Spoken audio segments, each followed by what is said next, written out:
O apóstolo Paulo diz em 2 Coríntios 4, lá no verso 17, ainda que o homem exterior se corrompa de dia em dia, o interior, contudo, se renova de dia em dia. Ele não está falando de corrupção no sentido de pecar, porque o crente não está pecando cada vez mais, nem deveria. Ele está falando de um corpo que está no processo de envelhecimento. Ou seja, falando para os que já têm mais idade, pelo menos a minha, vocês vão entender melhor o que a nova geração não sabe. Imagina que a vida é como se fosse um longo carnê de prestações, que muitos de nós já lidamos com isso no passado. E cada dia você paga uma parcela. E dia após dia, ou seja, o envelhecimento é a morte à prestação. A gente está indo devagarzinho para um processo de declínio. Pastor, o senhor quer deixar a gente deprimido? Não, pelo contrário. Mas precisamos entrar no modo realístico. E primeiro livro de Reis, no capítulo 2, nos versos 1 e 2, a Bíblia diz assim, quando se aproximava o dia da morte de Davi, olha que interessante, o dia da morte, ele deu ordens a Salomão, seu filho, dizendo, eu vou pelo caminho de todos os mortais, portanto tenha coragem e seja homem. Basicamente ele está dizendo, eu vou pelo caminho que os que antes de mim já foram, que você vai, que todo mundo vai. Qual é o caminho? Chegará o momento da nossa partida. Existe aquela geração que está aguardando o retorno de Cristo, que não verá a morte, mas viverá o final dessa vida, dessa caminhada, e tem que estar tão preparado quanto. Então, a morte é algo que nenhum de nós pode evitar, mas é algo para o qual eu e você podemos nos preparar. Se por um lado, como eu disse, é sábio fazer um investimento material e financeiro para o nosso futuro, para que você tenha não só um certo descanso, depois de trabalhar uma vida inteira, mas um certo conforto, mais do que só garantir a sobrevivência. Por outro lado, nós não podemos negar que a mesma Bíblia nos mostra que ninguém vai levar absolutamente nada dessa vida. Não importa quanto você juntou. Em Eclesiastes, no capítulo 5, no verso 15, a Bíblia diz, como saiu do ventre de sua mãe, a saber, nu, assim voltará, indo-se como veio, e do seu trabalho nada poderá levar consigo. Em 1 Timóteo, capítulo 6, verso 7, Paulo diz, nada trouxemos para o mundo e nem coisa alguma podemos levar dele. Essa é a razão pela qual normalmente você não vê uma mudança, um caminhão de mudança seguindo o cortejo fúnebre. Embora os faraós tentaram isso no passado sem sucesso. Os tesouros ficaram lá nas suas tumbas, nunca tiveram uso ou proveito daquilo. E quando você pensa nessa perspectiva, qual é o maior investimento que você pode fazer? Repito, não estou tentando dissuadir ninguém de ter reservas financeiras para o futuro. Acredito que isso é parte. Mas a pergunta é, esse é o maior investimento? Não.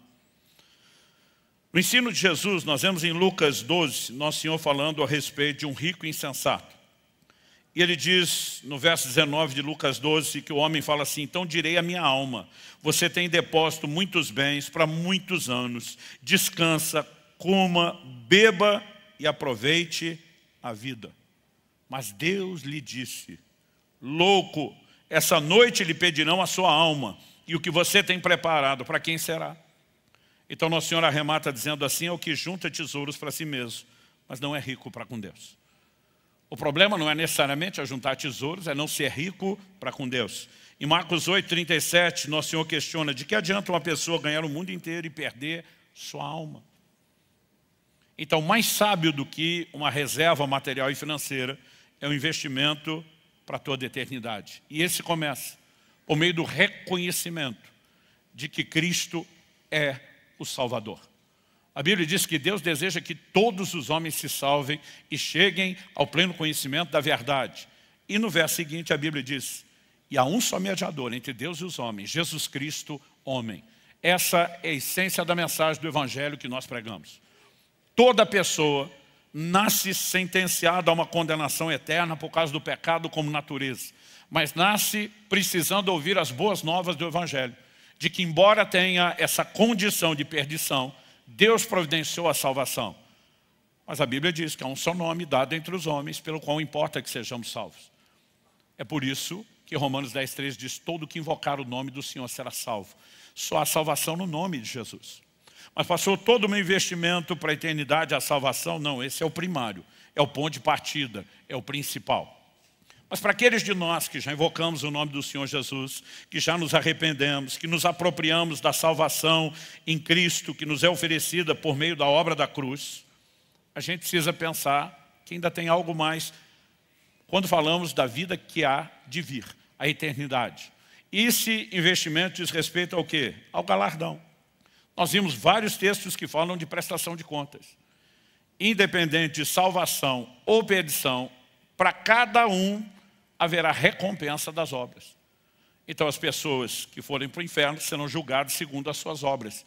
E mesmo que vivam o sofrimento de eterna perdição, vai haver retribuição em níveis distintos. Mas para todos os que são salvos, o apóstolo Paulo diz, importa que cada um de nós, segundo aos Coríntios 5,10, compareça perante o tribunal de Cristo, onde receberemos tudo aquilo que fizemos por meio do corpo. Também haverá recompensa distinta para os salvos. Ou seja, o céu não terá o regime socialista que alguns estão esperando, né? Que todo mundo vai entrar e desfrutar exatamente dos mesmos níveis de recompensa. Então, quando nós entendemos isso, é sábio prestar atenção em todo o ensino bíblico sobre galardão e recompensa.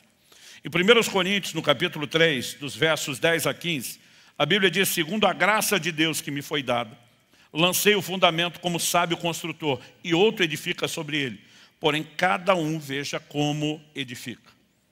Eu vou enfatizar isso. Porém, cada um veja como edifica. Porque ninguém pode lançar outro fundamento além do que foi posto, o qual é Jesus Cristo. E se o que alguém edifica sobre o fundamento, agora estamos falando de quem já tem Jesus, o fundamento, mas o que será construído sobre ele. Se o que alguém edifica sobre o fundamento é ouro, prata, pedras preciosas, madeira, feno ou palha, a obra de cada um se tornará manifesta, pois o dia a demonstrará, porque será revelada pelo fogo, e o fogo provará qual é a obra de cada um. Se aquilo que alguém edificou sobre o fundamento permanecer depois do fogo, evidente, esse receberá a recompensa. Se a obra de alguém se queimar, esse sofrerá dano, porém ele mesmo será salvo, mas como que através do fogo. Então, ao olhar para as Escrituras, é evidente que mesmo para os salvos, pode não haver a recompensa das obras. E existe gente salva que terá a recompensa. Então, Paulo usa a analogia, o fundamento já foi posto, é Jesus. Mas o que é que nós estamos construindo em cima do alicerce? Ele diz, se o prédio for de ouro, prata, pedras preciosas, ele não está dizendo que literalmente alguém faria paredes e telhados só de ouro, prata e pedras preciosas, mas ele está falando de uma construção na qual você atribui valor, dedicação e põe não só o melhor material, mas ele está falando de materiais que resistem ao fogo. Mas ele diz que a construção também pode ser madeira, feno ou palha, que quando o fogo vem, não sobra absolutamente nada. Ele diz, se resistir ao fogo, uma construção boa de qualidade, recompensa, galardão. Se não resistir, dano. Comparado ao que tem galardão, vai ter perda. Isso não significa que deixou de ser salvo. Mas há outras formas de recompensas complementares que Deus não sinalizaria estar à minha e à sua disposição se Ele não quisesse, de alguma forma, nos estimular em relação a isso. Quem está entendendo? Então, quando falamos a respeito de não levar nada dessa terra, você não leva dinheiro, não leva nenhum tipo de aquisição de bens. Nós, por outro lado, precisamos ter em conta que é uma única coisa que você vai levar dessa vida. A única coisa que você vai levar daqui. Apocalipse 14, 13 diz, então ouvi uma voz do céu dizendo, escreva, bem-aventurados os mortos que desde agora morrem no Senhor. Sim, diz o Espírito, para que descansem das suas fadigas, pois as suas obras os acompanham. A única coisa que vai acompanhar a mim e você quando nós partimos são as nossas obras, tudo que nós fizemos, porque são com elas que nós vamos chegar diante do tribunal. E são por elas que receberemos as nossas recompensas. Então, quando falamos de investir no futuro, em primeiro lugar estamos botando a eternidade. Começamos com o entendimento da salvação em Cristo, a primeira área de investimento que precisa ser resolvida, e a segunda é entender essa percepção de recompensa. Mas quando a Bíblia diz, lembre-se do seu Criador, eu não creio que ela está falando só, quando Paulo fala da piedade, ele diz, tem a promessa da vida que é agora e da que há de vir. Eu não creio que ele está falando só da que há de vir. É lógico que o nosso relacionamento com Deus vai mudar completamente a qualidade de vida quando falamos da vida que agora é. Em outras palavras, quando a Bíblia diz, lembre-se do seu Criador nos dias da sua juventude, não espere a velhice, ele está dizendo, dê o melhor de si dos seus dias a Deus. Ao mesmo tempo, você vai usufruir o melhor de Deus num período maior da sua vida. Então, nós precisamos focar a vida espiritual e entender que é o ponto de partida. Mas quando a Bíblia nos apresenta como um ser tripartido, espírito, alma e corpo, e que essa é a nossa integralidade, eu e você precisamos entender que, por mais que a gente foque o espiritual como o mais importante, porque estamos falando de eternidade, isso não significa que a gente deveria negligenciar as outras áreas. E tem crentes com saúde espiritual, focado nela, mas que estão num péssimo estado emocional. O problema é que muitos não percebem que a falta de saúde emocional vai acabar trazendo dano também para a saúde espiritual e para a saúde física. Gente, é evidente, inquestionável, pessoas que carregam mágoas adoecem. Aliás, alguém definiu o ressentimento mais ou menos dessa forma, que o ressentimento é como se você tomasse um pouco de veneno todo dia, esperando que quem te feriu morra, mas quem está se matando é você. Quando a Bíblia diz para que a gente guarde do coração a mágoa, é porque ela traz dano. E ela não traz dano só para as suas emoções. É lógico que isso já seria um baita de um estrago. Nosso filtro, nossa capacidade de percepção da vida, de alegria, né, de viver, muitas vezes está sendo comprometida, totalmente danificada por causa de mágoas que carregamos. E a gente precisa pensar, quando falamos de investir no futuro, que nós temos que guardar o coração. Hebreus capítulo 12, verso 15 diz, cuidem. E a Bíblia não pediria cuidado se eu e você não corrêssemos algum nível de risco, não houvesse alguma vulnerabilidade, alguma probabilidade de tropeçar na área. Cuidem para que ninguém fique afastado da graça de Deus e que nenhuma raiz de amargura brotando cause perturbação e por meio dela muitos sejam contaminados. Antes de falar do dano relacional, porque quem está amargo vai contaminando, ele contamina não só a sua vida, mas contamina outros.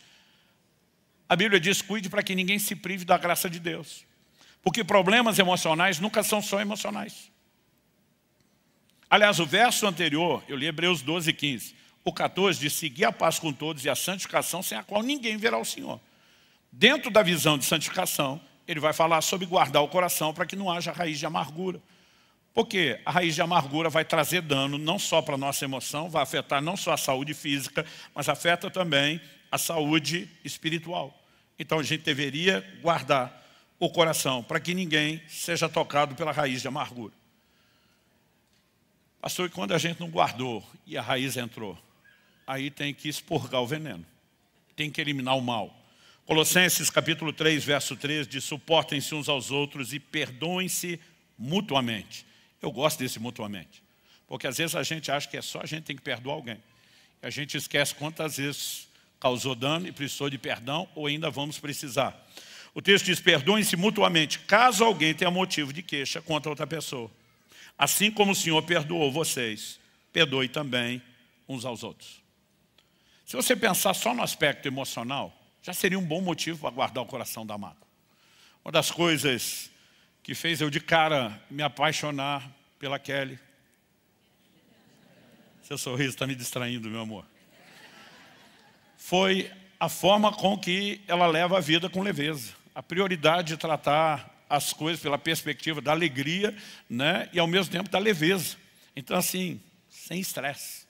Né? Enquanto eu já vivi altas cargas de estresse, eu vejo assim, a Kelly fazendo questão de dizer, dá para a gente simplificar. Mas não se trata só desse impacto na qualidade de vida emocional, que só isso já seria um belo investimento. A pergunta, como nós dissemos antes, é como é que isso afeta a vida espiritual? Nos priva da graça de Deus, nos desconecta de receber o que Deus tem. Jesus diz que quem não perdoa não será perdoado. Ele perde todo o investimento que fez na vida espiritual quando não cuida do investimento da vida emocional. E ainda dá lugar para que Satanás ache. Olha o que Paulo diz em 2ª Epístola aos Coríntios, no capítulo 2, versos 10 e 11. A quem vocês perdoam alguma coisa, eu também perdoo. Pois o que perdoei, se é que perdoei alguma coisa, eu fiz por causa de vocês na presença de Cristo. Aliás, esse é o lugar de praticar o perdão, na presença de Cristo. diante da consciência de que ele está olhando e com os recursos dele, na presença de Cristo, para que Satanás não alcance vantagem sobre nós, pois não ignoramos quais são as intenções dele. Então, primeiro ele está dizendo que o diabo pode levar vantagem sobre alguns e que a gente não deveria ser inocente.